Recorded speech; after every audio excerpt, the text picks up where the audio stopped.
So we'll officially get started. Okay. Before I begin, the first thing I do is an icebreaker question.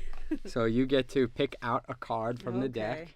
And Ooh, there, the it's pressure. not no pressure because there's 3 questions. You can pick one of them, and if you don't like it, you could just pick another set here. Would you enjoy sharing a meal with your clone? Ooh, that's interesting. No. That would be so boring because, yeah, I'd much rather have a meal with anyone else than my clone. I think that's the last person. Well, maybe not the last person, but no, I would not enjoy sharing a meal with my clone. Do you think there would be any insight? I feel like if I saw myself from the outside view, I might be like, "Damn, is that how I always spoke, or is that what I always look like?" Okay, well, okay, I would enjoy observing my clone, Right. sure, but talking to my clone, that feels Weird. odd. Yeah. How about sparring your clone? Ooh, that would be interesting. I actually would enjoy that. Yeah, see if I could beat myself, right? Yeah. There That'd you be go. fun.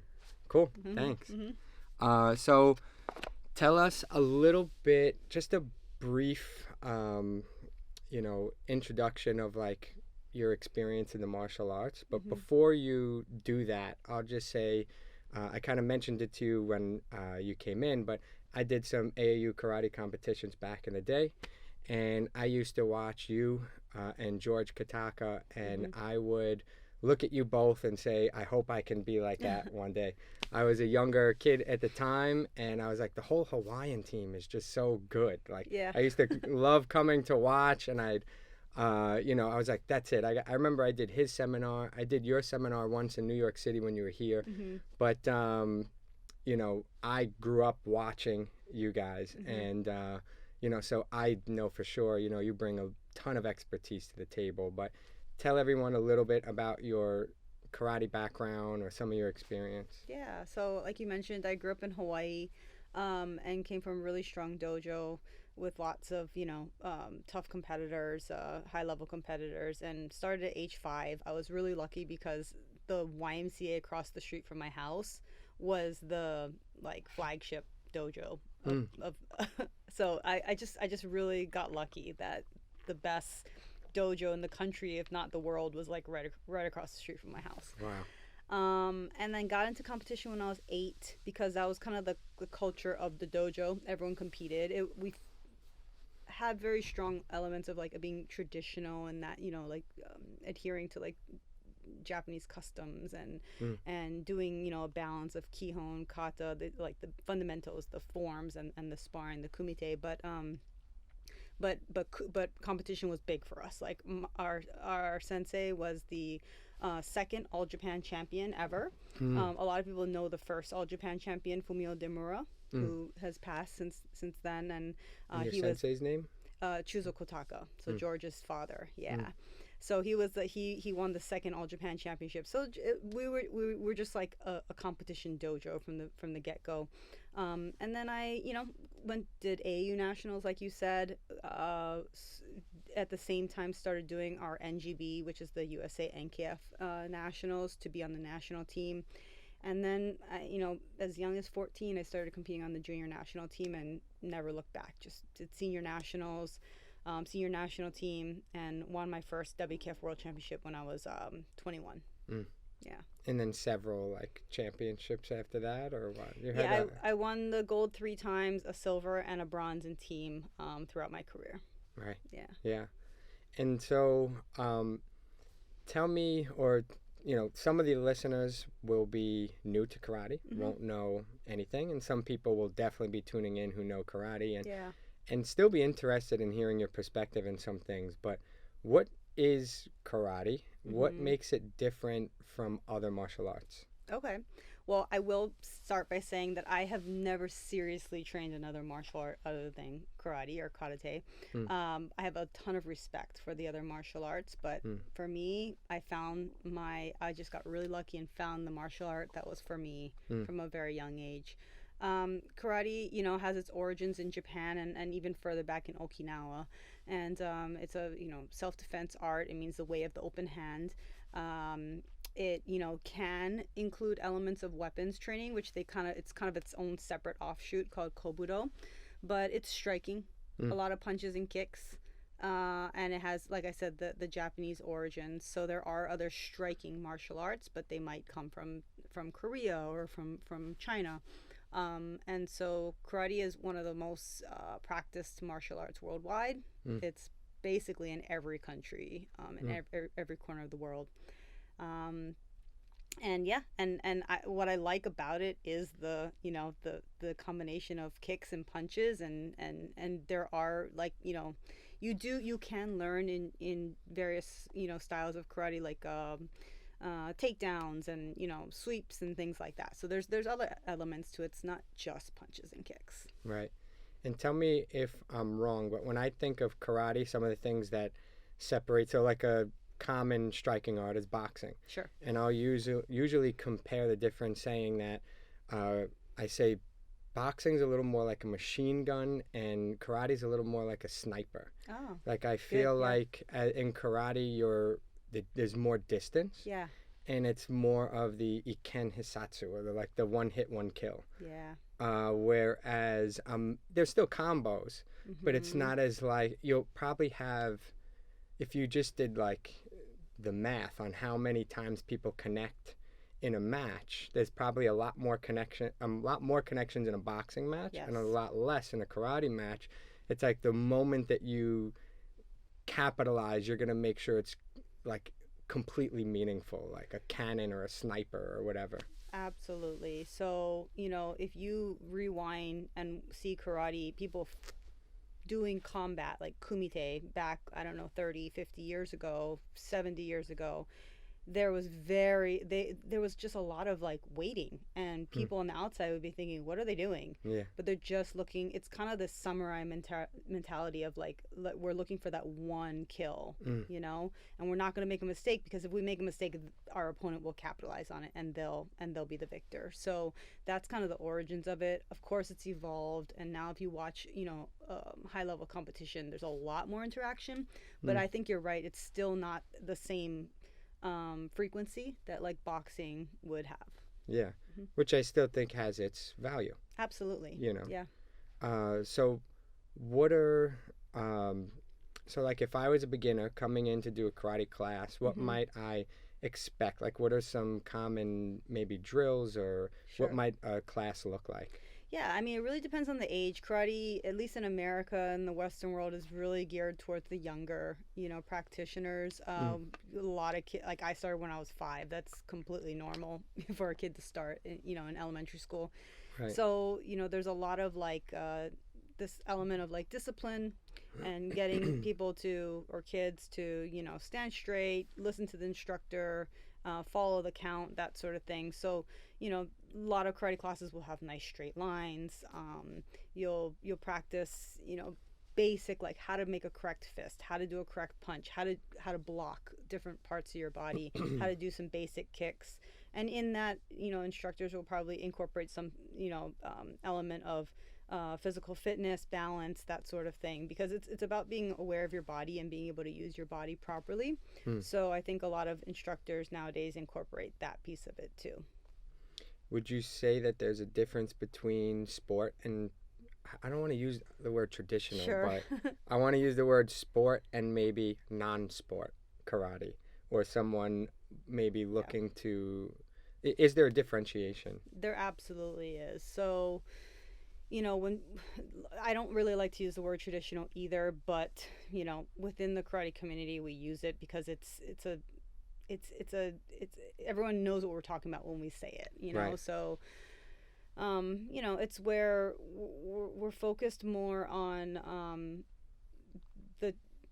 the fundamental movements of karate. Like, there's certain stances, for example, that we do in karate: front stance, horse stance, saying them in English, back stance,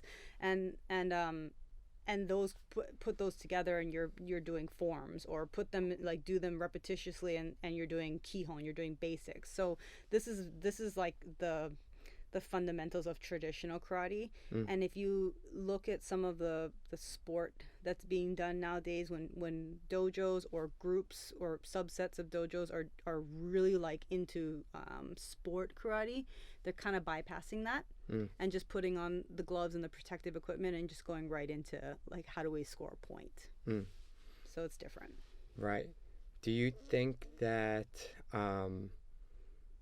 I feel like I remember my father sharing old stories, like some older senseis were a little nervous of the introduction of sport because of that. Yeah. That now you kind of lose maybe some of that essence and you skip over maybe some components. Sure. What are your thoughts? Just curious. You know, I'm not. I mean, I'm an athlete or a former athlete myself, so I love the sport aspect of it. I think it is the way that you push yourself. It's the way that some people push themselves to their limits. Not everyone needs sport in order to, push themselves. But for me, like, I love the sport aspect of it, and I do think that, if you want to be the best in sport, there still has to be some sort of fundamentals that you do. And so if you look at the best clubs, the best coaches, the best, athletes out there or trainers of athletes, they're still doing fundamental training. They're just doing it in a different way. They've evolved it. It's not in that, traditional aspect. So to those who are sort of, wishing that we didn't go in this route, that we stayed more to our, old ways of doing things, I'd say, like, there's still a place for that, but there's also a place for this new, innovation or this new iteration of martial arts, of karate. Yeah, absolutely. I agree with that too.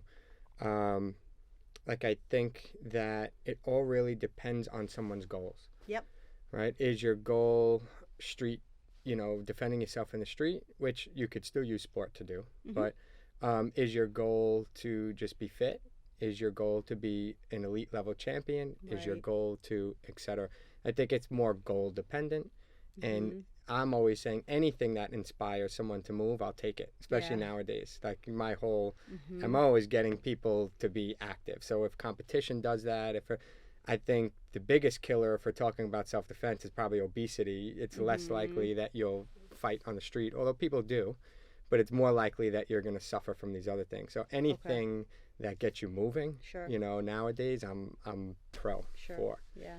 But so what would you say are a couple of the fundamental techniques of karate? Like, would you say that the reverse punch is the number one move of karate? Yeah, I do. I mean, I think that it's quintessential karate. Like, I mean, the jab is huge now in sport. Yeah. Just because of that, it's very quick. And speed matters now in sport karate. So, the jab is quicker than the reverse punch, but the reverse punch is just classic. It is karate. I would say, like, maybe with the kicks, maybe the side kick is pretty classic too for karate. But I've always been a fan of the reverse punch. I feel like there's less side kicks in competition, although I haven't seen that much recently. There's still a lot of side kicks. I mean, competition now, it's like hook kicks, right? Because they're harder to defend against. Right. They're fun to call. Right. Like, they're spectacular. They look nice. Yeah. Right. Uh-huh.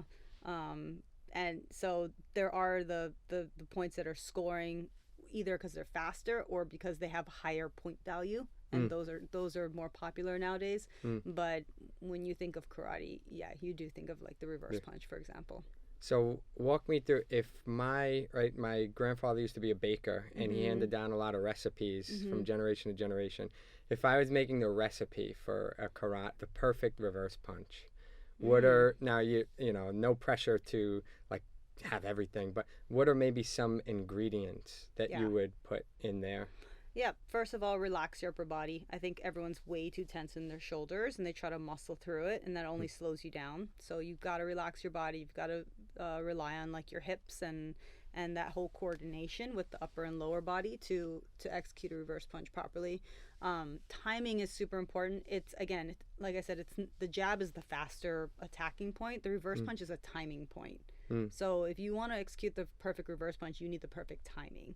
So it's about knowing when your distance is right with your opponent, and then coordinating your, upper and lower body together. And that happens by relaxed shoulders, relaxed knees, And I guess like, yeah, just using like that full extension, right? So you want to like completely twist in the hips, and then the shoulders will follow, and that will give you that nice long reverse punch. Yeah, stepping too, lead foot, or would you? Yeah, yep. Yeah, That's a good point. So you don't want to telegraph. So a lot right. of people, the one mistake they make with reverse punches is that they telegraph by lifting their front knee. Mm, So other, boxing, for example, has, people are caught telegraphing a lot too. It's the same thing with karate. So you want to just almost like your knee is like falling to the ground. You kind of just slide into that step, or that lunge rather mm, than lifting your knee like you're taking a step up the stairs. mm. And what about something that I felt like I mentioned to you before, we started recording, but that my father had a very, maybe he transitioned to sport, but there were things we learned along the way. Mm-hmm. But I felt like the pull was something I discovered that I never really wasn't on my radar before I started competing. Yeah. But like the pull is Yeah. just as, I mean, we always, it's one thing's always going forward, one thing's always going Sure. back. But I felt like it was just emphasized so much Yeah. more. Would you say there's something to that? Yeah, so think about what's competition karate is. It's two people fighting, and you have judges. You have people watching. So you have to appeal to those people, those judges, those referees. And so the whole idea of the pull, yes, there's two parts to it. One, it's that whole, again, going back to the samurai, like finishing your technique, right? It's kind of like in baseball too, like you follow through with your throw, right? So you do need that the pull is like the second half to the technique, to the punch or the kick. But the other part too is like the referee or the judges need to see what happens. So if you just punch out and like kind of just don't really emphasize the pullback, it's just visually more difficult for them to see. So that's where I think so much of that gets emphasized in sport karate. It's like you've really got to sell it to the judges that you scored the technique. And how, I don't know, are there any points or tips for that distance game? Yeah. I remember hearing they all different. I don't remember where I heard it from first, but my father would say something like on the point, off the point, meaning like it would almost, everything would be kind of like a two-step almost. Okay. It would be like outside of your range of attack. Then it was like, I'm in it, I'm out it, I'm in it, I'm out it, I'm in it, then I punch. Yeah. Kind of like, is anything with distance? Yeah, that's huge. And so that's something that you really need to just learn over years of doing, of fighting, of doing sport karate. That's exactly it. So there's that safety zone, and then there's the danger zone. And so the danger zone, anyone can attack and anyone can get scored on. The whole premise is that you want to try to score point without getting scored on. So you're kind of playing on that border constantly. You're it's a game of tag with your opponent. Like, I'm teasing you. I'm in the red zone, but then I'm out. And before you can realize, like, if you can attack me back or not, I'm already scoring the point on you. So it's this kind of like game of the minds, to play with your opponent. And before I go too much into, because my selfish side is going to go right into competition, because that's what I want to talk about most. Yeah. But before we just shift into that, are there any pieces of advice you might give someone who's interested in doing the martial arts, but wants to embark on the journey and is thinking about it, but maybe they're nervous too, or I don't know, any advice for beginners that you might? Yeah.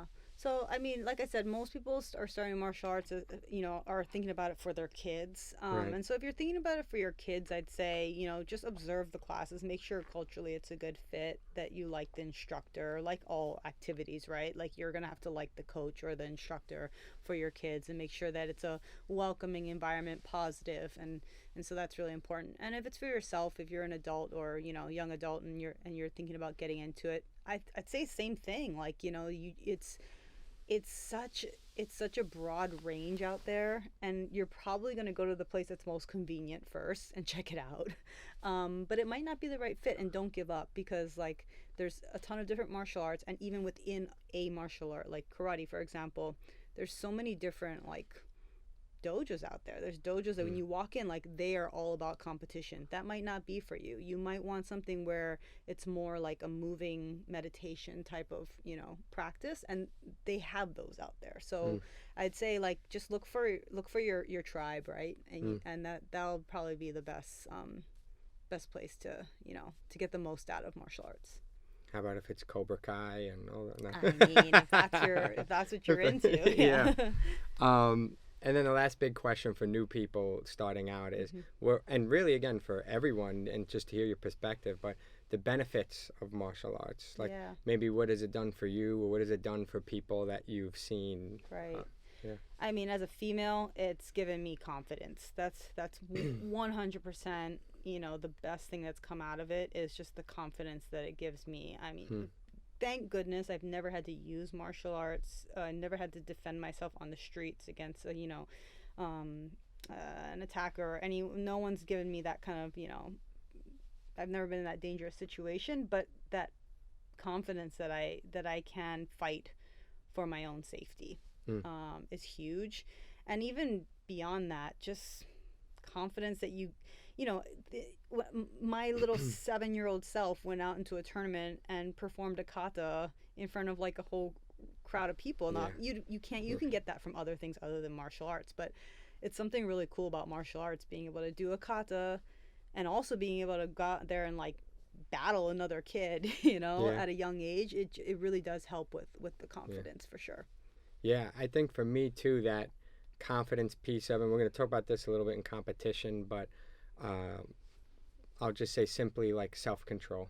Yeah. You know, learning control over my own body, whether it's fear, anxiety, anger, whatever it is.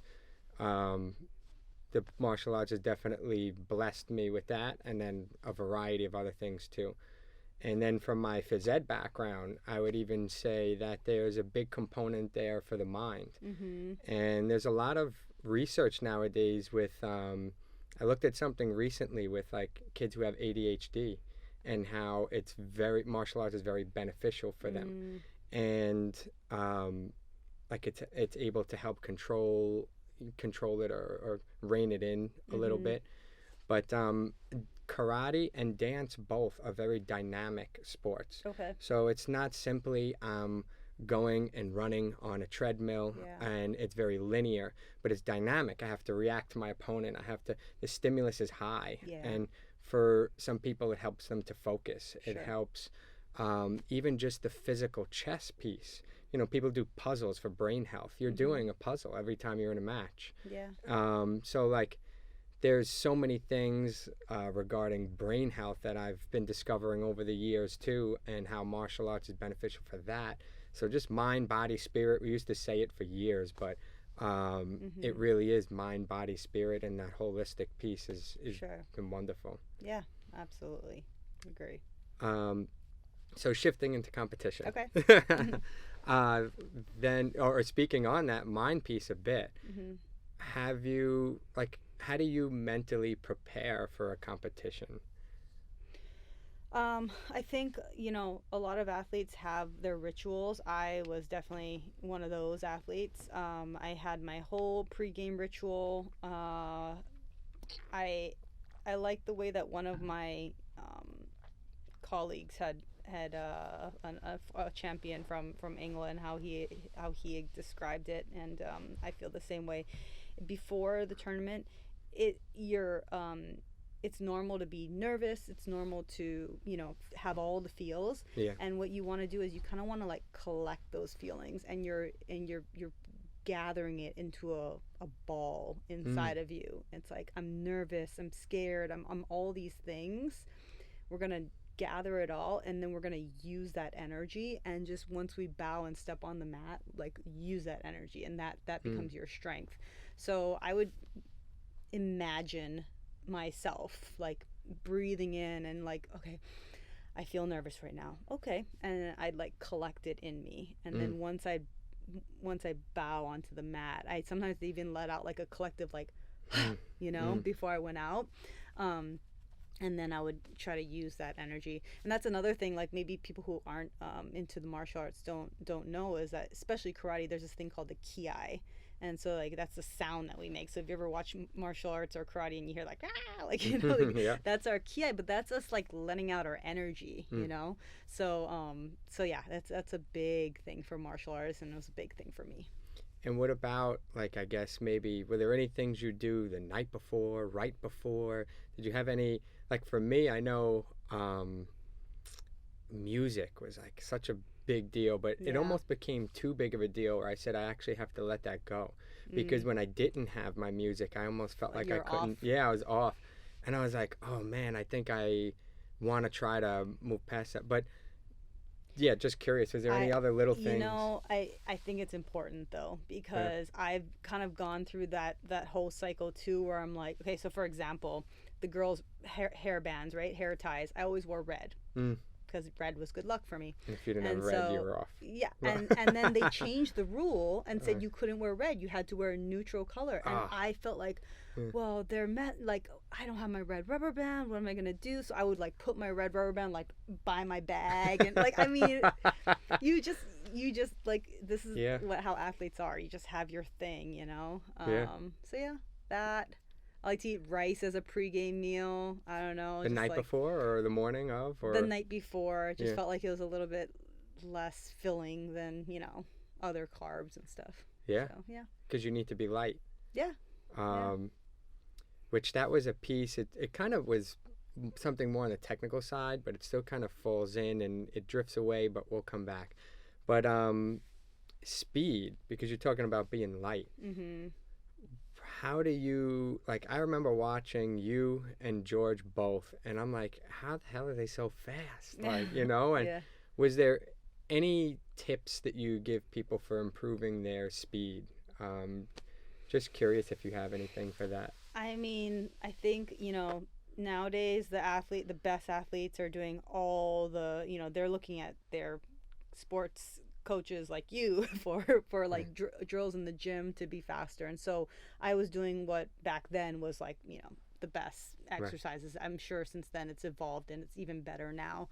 But I was doing the stuff in the gym, like doing all the cross training that at the time was they told us was best.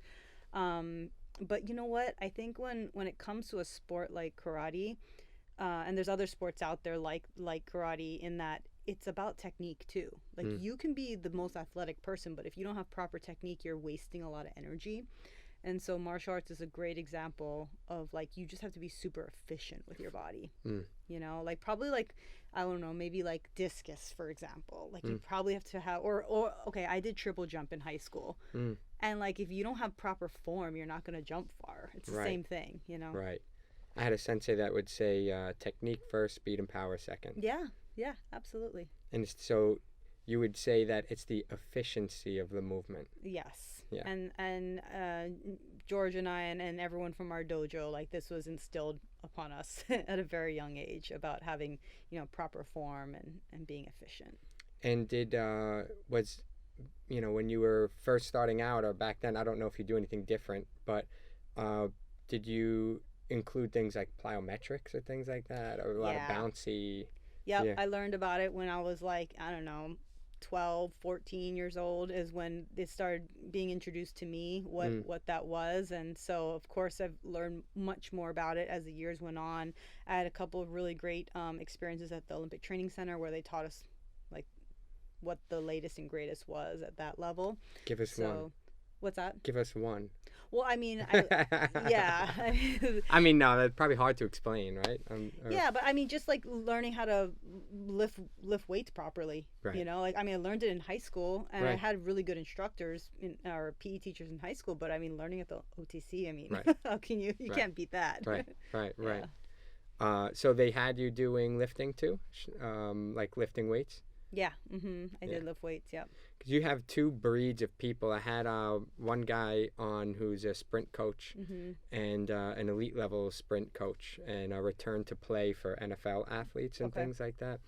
But, he even kind of mentioned you still have these, sometimes some people are still old school or, like, thinking like, I don't want you really touching weights that much. And then there's some people like, absolutely, you should be. And his conclusion was from his, like the raw strength and conditioning piece that there's, it is good to do both. Yeah. But the problem is when people go too far Right. on one side, right? Absolutely. You're not a lifter. You're using lifting to be better at this. So Yeah. it should be the cherry, it should be sprinkles. Yeah, and I think that's something where we're so lucky here in the US to have access to good strength and conditioning, practices. We have great gyms at our fingertips and everything, but I do think that we do tend sometimes to overdo it, and that we just need to use it as a enhancement. If our main sport is something other than being in the gym, Right. that it should be an enhancement. It's really interesting though, because some of the best athletes that I've seen in karate, from other countries like Morocco or Egypt or something, and they're not touching a weight. Yeah. It's really interesting. Yeah, I find that very, I've done strength conditioning my whole life and I understand, but I still find it interesting that you have that. People who are very, very good and don't do any of your typical commercial gym stuff. Totally. Yep. It's like Rocky Fascinating. Five. Yep. Yeah, totally. Some people are still in Rocky Five. Yeah. And one of the days I'm going to have my father on an episode, but he's a big fan of that kind of, maybe that Rocky's Five old school type of just hard work and, Yep. And just hard, tedious work. Like everybody wants the quick, Yeah. just take a pill and no, it's the hard, tedious work. Absolutely. Yep. Even something down to simply, and I know this is not martial arts, but it's like he'll fix everything in the house himself. Like do your own laundry, cook, whatever. Like all the things, do it yourself. And the I'm gonna probably end up naming that episode "Do It Yourself Fitness." That's awesome. But there's there's something to that. Yeah. That whole do it yourself. People wanna do nothing their whole life and then take the one magic recipe. Right. That I listened to the podcast. They say I have to do this. Now I'm gonna do that. And now it's no, it's the hard, tedious work. Yeah. And a lot of people in some, maybe even developing countries and things like that, I think have that deep respect for hard, tedious work still that we might lose a bit in America. Well, and it even could be out of necessity, just Right. because there is no other way. Right. Right. Right. Exactly. But so a piece I wanted to drift into was also tactics. So I'm curious, when you get into the ring, where is your mind? Are you thinking about anything? Are you actually conscious? Are you kind of letting go of that and just reacting? Are you physically present and figuring things out and making adjustments? What would you say? Yeah, mindset is super important when you're in the ring, and some days you're just not clicking, but I do know that some of my best years and my best tournaments, best moments, I've been in this complete, in the zone. What a lot of athletes across many sports describe is that everything seems like it's almost in slow motion, and there's nothing that's distracting you. You are just completely focused on what you're trying to do. For me, I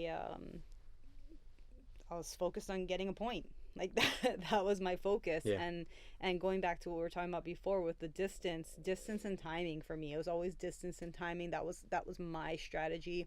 Other people have different ways of different strategies, but mine was about how am I going to create the right distance and timing to get my next point. So were you setting that up? Were there things that you would do? For example, I want to create an opening, right? Yeah. So I'm going to throw the jab high because I really want to hit you with the reverse in the belly. Yeah, so this is maybe, strategies and tactics have changed over the years, but I'll tell you, when I was at my peak, that for me, the whole concept of, in Japanese, it's called sen no sen, and it's attack of the attack. It seems pretty elementary if I explain it, but to do it right that's the art of it, right? So the idea is you're not just attacking. It's not just okay, I'm gonna set up and attack. It's more I'm gonna do something to get you to think oh, I need to attack her, because now I'm almost tricking you into thinking yes, this is the perfect moment for me to attack her. Meanwhile, I'm set up. I'm ready to get you. And then when you're thinking about attacking me, I got you already. So it's almost like a trap, So that was my strategy, always my strategy. I feel like I did a pretty good job of it. And people from the outside would think, oh, Elisa's a counter fighter. Mm. She's a defense fighter. And I would say, absolutely not. I was definitely an attack fighter, but I was a sen-no-sen fighter. I was setting someone up so that I could attack them when they least expected it. And would you like set that up by maybe inching a little closer and giving them that, or moving to show a part of the body? Me and my coach. So my coach was different than my sensei. My coach was the coach of the U.S. national team, Coach Igaki, and he you know in his Japanese accent, which I'm not going to try to imitate, was like pressure. So pressure was our word. So it was a pressure thing, but really it was distance. You know, like so I was playing with the distance and putting some pressure, but then easing up, putting pressure. And that was making the other person, you know, creating that opportunity where the person felt like, okay, now she's not ready for me. Here I come. And then that's when I get her. Yeah. And what were maybe some of your, or one of your favorite combos or attacks? Yeah. So, I mean, reverse punch in exactly what I'm talking about. Like, just like, I want them to try to attack me. And a lot of the, you know, fighters, even nowadays, a lot of the fighters go for the face. It's just, easier. I think it's more apparent, like, oh, just hit the person in the face. So they go for the face and I drop under and go to the body and reverse punch. And then my like flip of it, my reverse of it is like I'd pretend like I was going to the body, but then I'd come over the top and hit them with my lead hand, with my jab. So and angles a big deal? Yes, and I feel like that's like one of the arts that have been lost when I watch sport karate nowadays. I'm really bummed that no one's using angles as much. They're using angles a little bit for the kicking, so I will like that's really good. But with the punches are so linear now, and I'm a little disappointed by that because it's just this like. It's almost like fencing now. Like they feel like they're just very much on a line, and it's like who can be faster. But there's this whole like, if you just go over 10 degrees, there's this whole nother angle that exists. Yeah, I'm a big fan of the angles. I feel like George emphasized it in some of his videos that I watched. Just that slight, just like you know. My father would also say like train tracks, you know, because he worked for the transit. If it just goes a little, all of a sudden the train's a whole nother way. There you go. And, like, you know, just that slight adjustment. Bit. Yeah. And I absolutely love the angles still. So yeah, it's great. So you mentioned that like some things are different. Is there anything else that from when you were competing until now, or even before you were competing, but would you say over time, is there anything that has changed in the sport? I guess you kind of mentioned one already. Yeah, I mean, there's a lot more attacks now, and a lot more more face kicks. Yeah, for sure, more face kicks than before. A lot more hook kicks. Let's see what else. I mean, yeah, it's just more of an attacking game. It's more like I have to be the first one to initiate, and if I don't, then you know I'm at a disadvantage. So maybe, you know, my strategy that worked so well for me back, you know, when I was at my prime might not work quite as well this day and age, because it's really about who can attack first and score the point first. So now are you still coaching matches for people, or you're off on the side? No, I don't coach because I'm you know, board chair for the federation, so probably not a good idea to be a coach as well. But but I mean I'll do seminars from time to time because I still like teaching. I like inspiring. I like that part. As far as like sitting in a coach's box being a coach, this never really been my pure joy. I've done it, but I like teaching the technical aspect. I like doing the dojo. You want to be in the fire. I like the dojo stuff of it better. The dojo train, and I like doing it myself too, for sure. But is when it comes to like the whole like the different ways you can be a teacher or a coach, I like teaching like the real technical stuff of it. Yeah. So I was going to ask, I guess if you haven't coached as much, but maybe from a coach's lens, or even just in the dojo teaching, are there common mistakes that you see, or are there things that you would frequently find yourself saying, or that you would want to help with your athletes? Yeah, I mean, so in the dojo, it goes back to, my whole mantra was like, technique first. So I just wish that more athletes would spend more time working on their technique. I know it's boring, it's repetitive, but it's gonna pay off. You're trying to be faster, stronger. You're trying to like be the best athlete, but you're just wasting your time on poor techniques, and that's not great. And then in the ring, like in competition, I love a good fighter. And so I'm always rooting for the fighter. So when someone's just trying to outsmart the other person and be more like foxy, that's not my favorite, especially like in the last like 10-15 seconds of the match, you're just trying to like kill time and stuff. I like an athlete who like is there to fight the fight, and really. Have you ever, or do you ever look to some more old school stuff, but Musashi, like some of those tactics? Like I remember reading his book back in the day, and I felt like it aligned because, like, I guess the piece of the samurai and all that. But like some tactics or things that stood out to me were like with 2 beats, or like for example, it's like hit, hit, hit, but I hit on the downbeat, so it's like hit, hit.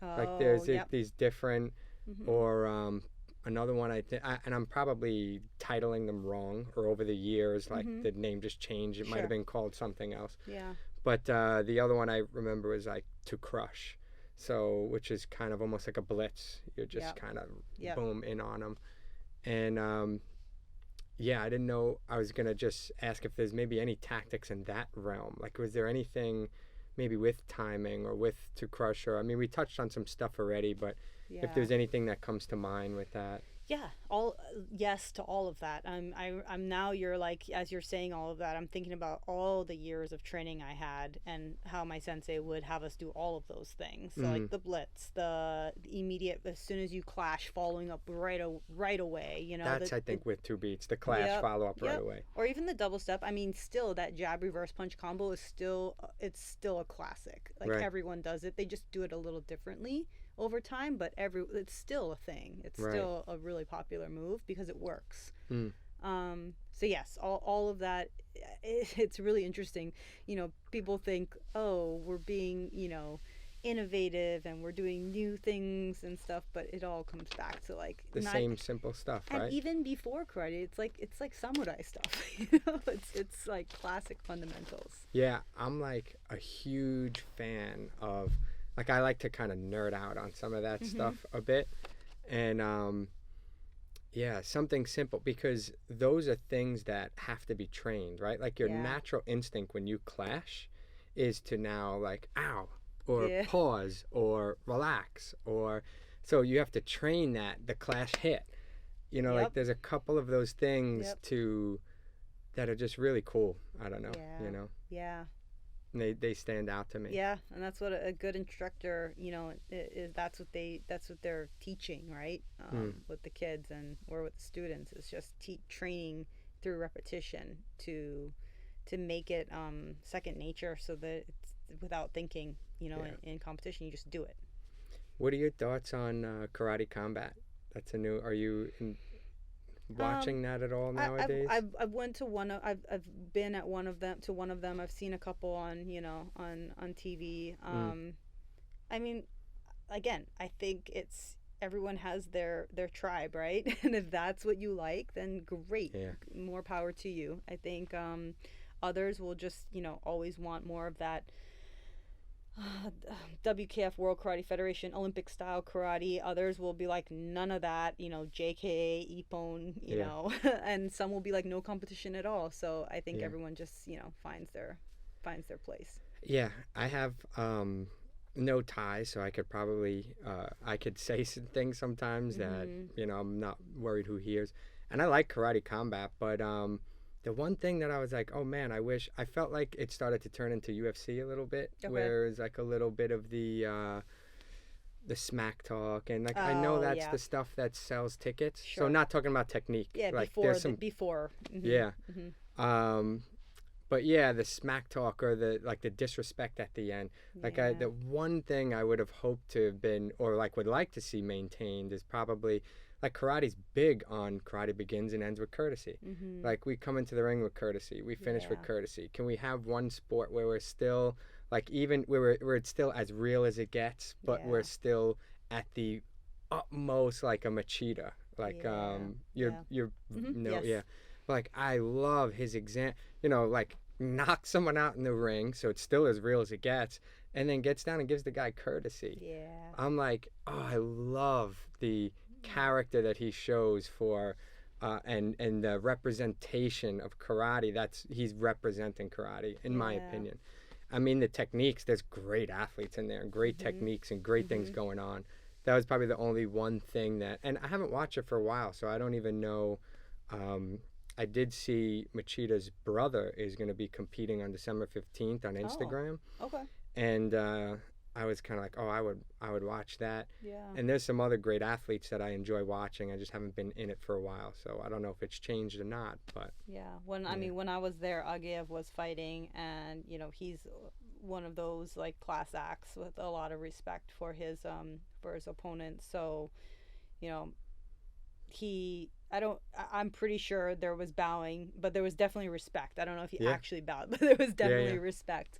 Yeah. And that's the one thing, I will say, like, WKF karate, whether you love it or hate it, they still enforce the bowing and the respect, like, and they make certain rules about like no over celebration. And you see the celebrations, you see the backflips and stuff when they win, and that's great, but there's definitely no smack talk, and it starts and ends with a bow, and that is one thing I'm proud of Olympic style karate for maintaining is at least at a base level that respect.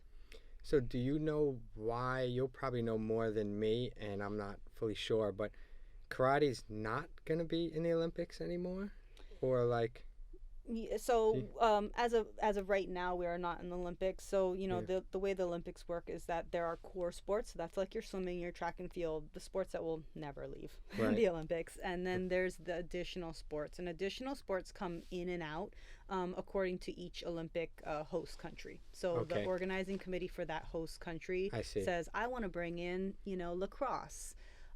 For the 2028 games. That's why Japan LA. Brought in karate. So we got in for Japan. Unfortunately, we did not get in for Paris or for LA. So I was on the bid team for LA, and we were not selected. They selected sports that they thought were more tied to like American culture and American sports.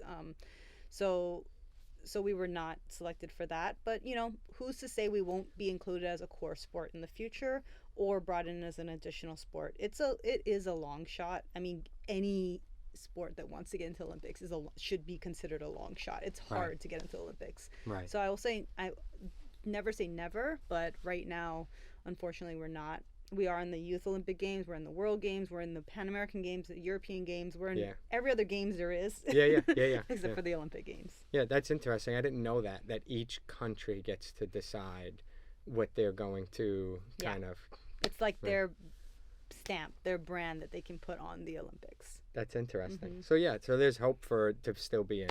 It's just not on the next two upcoming ones. Yep. So like surfing, for example, got into Tokyo, and then they were invited as a core sport. So now surfing's a core sport. So that means it can't leave no matter what country? Well, no, I mean it could leave. Like core sports can always be questioned, but they kind of have like a more of a permanent spot. So they're going to stay in unless there's a reason why they should be taken out. Gotcha. And so someone new or even experienced that wants to really be involved with karate and karate organizations. I know you're USA karate. I was just going to say, are there any organizations that you would suggest, or like ways for them to stay involved? What are the best scenes for competition, right? Like I know, like for example, when I was looking for judo recently, like things change so fast. Like the person who is once the leading organization, then there's not, then there's political things, Yeah. then I'm like, oh damn, now I gotta refigure out the wheel again. Like it's been like 2 years since I Yeah. competed, Yeah. and so just to keep people updated with karate, where are we at? Well, the national governing body is always a good place to start because it's the organization that's recognized by the IOC and by the USOPC. So that's a good place to start. So USA Karate, or AKA USA NKF, has been the national governing body for the past 30 years. And so that's, that's kind of going to be like the front runner in terms of competition karate, Olympic style competition karate. But that's not to say you can't do other organizations at the same time. So like, I was doing AAU competition when I was in my teens and early 20s, and at the same time I was competing, for USA NKF, and on their national team. So I got a ton of experience as a young adult, a child, in the AAU circuit, but then I crossed over and I stayed and I did both organizations concurrently. So you can't, it's not one or the other. And I think that's a common misconception. The one thing I'll say is that the rules are different. So there are adjustments, and even like, for example, required protective gear. Like Right. You'll be wearing white in one organization, you'll be Right. wearing red and blue in another. That can be cost prohibitive. Right. So a lot of times people will choose it because of that reason. Gotcha. But I'd say whichever path you choose, like it's good to compete, and then if you want to, like, if your goal is to be an elite athlete, then to go compete in the national governing body events is probably a good idea, because those are the rules you have to follow. Those are the system you have to be in order to be an elite athlete. Right. And so tell me one more time, what were a couple of the leading ones currently? So the USA NKF is the national governing body. So USA Karate, aka USA NKF. But then there's AAU Karate, there's USA KF. WKF, World Karate Federation. Well, World Karate is USA NKF. Gotcha. Is the international body of USA NKF. So USA NKF is a member of WKF. Got it. Yep. Got it. Yeah. Yeah, and you're the president of USA Karate. Yeah. How's that going? Yeah, it's going. Yeah. No, I mean, I always wanted to give back to the sport that had given me so much. And when the opportunity came to join the board of directors, I was really honored to take on that position and to be able to, I came on as an athlete director. So, you're supposed to, the idea of an athlete director is to bring the athlete voice to the board. It's, we represent the athletes, but our duty is to all members of USA Karate, not just to the athletes. So I definitely have an athlete perspective, being an athlete for so many years, but really as a board member, I need to serve all members of USA Karate. And now that I'm the board chair or the board president, it just gives me more responsibility and more, opportunity to be able to make a difference and give back, like I said, to the sport that has been a huge part of my life. So do you consider yourself retired now, technically? From competition? Yeah. Oh, 100%. Yeah. I mean, Yeah. I my first retirement was back when I was 30, and then 7.5 years later, I decided to come back, and it was a lot harder the second time, but I don't regret it. I mean, I don't think I could have sat back and watched everyone try for the Olympics and everything. So yeah, no, I thought that was really cool. Most people, I remember AAU was like 19 to 34 or something. They had a division. So pretty much what they're saying is once you pass 34, you're kind of aged done, out. right? Yeah, you were already past that technical prime. Yeah, I was 40. You're.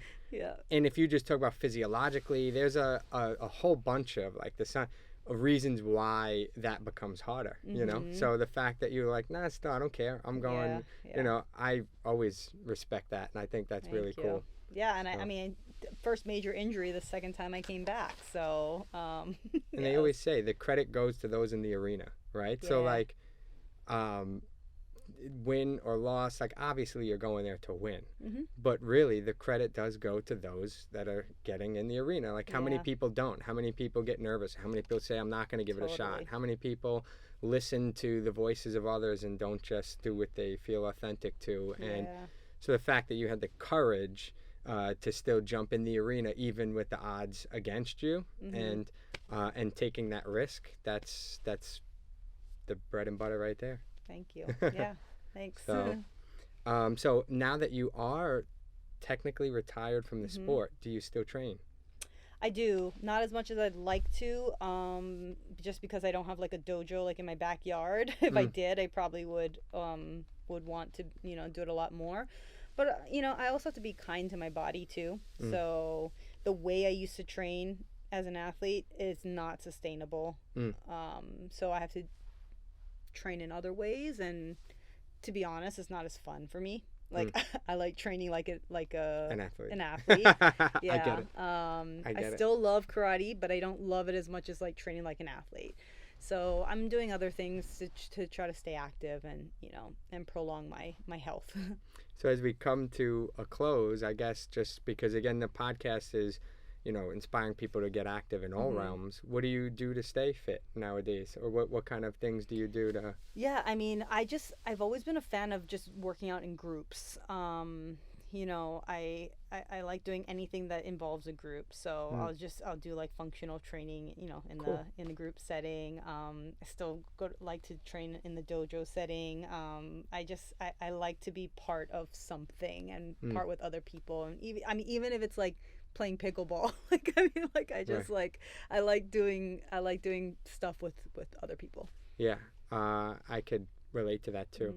The one thing for me in the martial arts is that, like, while I did compete, I also have dabbled in the sport for a variety of reasons, but I've been able to really adapt it to a way that preserves my health nowadays, which is kind of cool. Because like you said, if you're competing, you have to, it's a different game. Yep. But once you now make this point of like, I can make better choices for my health. Like one thing that I started doing was, which we always kind of did right and left, but I would do more right-sided things, and now I do things pretty balanced. And that's smart.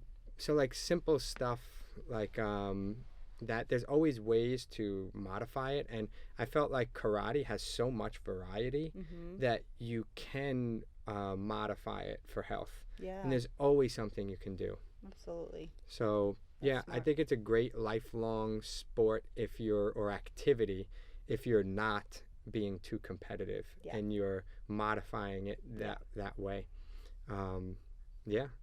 Before we start to come to a close here, is there, just to open the floor, is there any final words? You don't have to have any, but just want to open the floor in case there's anything you wanted to share. No, I mean, I think if anything, just to what you just said, I think karate can be for everyone, for life, and I think that you just to find the part of the martial art that serves you in your time of life. So when you're a kid, when you're little, like, it's about being super active, and for kids that have like ADHD or something, to just give them an outlet. It's a great activity for all kids. It helps, like, I mean, I can't tell you like how much more like prepared I was for all those like kid fit competitions in elementary school because of all the karate I did in the dojo. It made me stronger. I could do push-ups and stuff like that. And then as an adult, memorizing kata, practicing kata, like, that's really great too. It helps balance and all that. And then as you get older into your golden years, like, just maybe toning it down and not putting as much pressure on your knees, but still practicing karate, it can be super beneficial. So I would encourage people of all ages and phases of their life to consider karate or a martial art, because I think there's a lot of benefits. Yeah, my father also, I know I talked about him a lot. He'll be happy to listen to this, I'm sure. But he would say, oh, wait, maybe I shouldn't say it. I'm going to give away his business idea. Yeah. But pretty much there was like one thing he said about using kata a lot, like as you age. And, like you watch people do Tai Chi in the park. And it's right there. That is like, I'm sure there's other reasons for doing Tai Chi, but from my understanding, most people are indulging in that for the wellness aspect of it. And so, like, it looks very much like kata. The only thing is that maybe there's a little less speed and power. Yep. But you could take your Shotokan katas and, my ritual in the morning nowadays is I live in a building, but I hope my landlord doesn't hear this. I'm saying things, but I go up on my roof and then I do my morning kata on the roof while I watch the sunrise. Yeah. And then I go downstairs. So I try to get a nice sweat. I go down and I take a nice cold shower. I try to do some of those things. But yeah, like there's definitely tons of ways. You watch the Karate Kid and that whole kind of piece, but there's a big component of that there. And I try to use the world as my dojo. You could do it anywhere, anytime. That's nice too. Yep. But I want to thank you so much for coming on, taking the time. I know you had a brief trip in New York City and you still made it happen for me. So thank you for coming on. Thank you for having me. Yeah. Awesome. All right.